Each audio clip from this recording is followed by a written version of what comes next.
Hello అండి, ఈరోజు మనం ఈ వీడియోలో ఫిష్ ఫ్రై ఎలా చేయాలో చూద్దాం.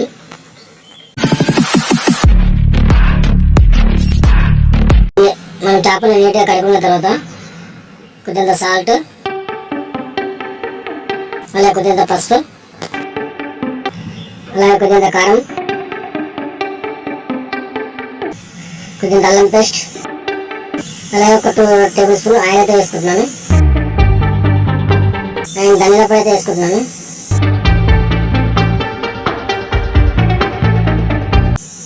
అలాగే ఒక పచ్చిమిర్చి అయితే కొన్ని వేసుకున్నాను. అలాగే కొత్తిమీర అయితే వేసుకోవాలి.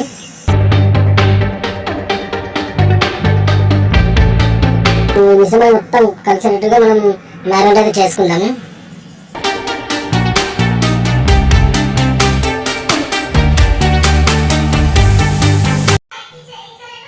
మనం స్టవ్ మీద కడాయి అయితే పెట్టుకుని ఆయిల్ అయితే వేసేసుకుందాము. మనం ముందు మ్యారినేట్ చేసుకుని చేప ముక్కలు అయితే పక్కన పెట్టుకున్నాం కదా, దాని అయితే దీంట్లో వేసేసుకుందాము.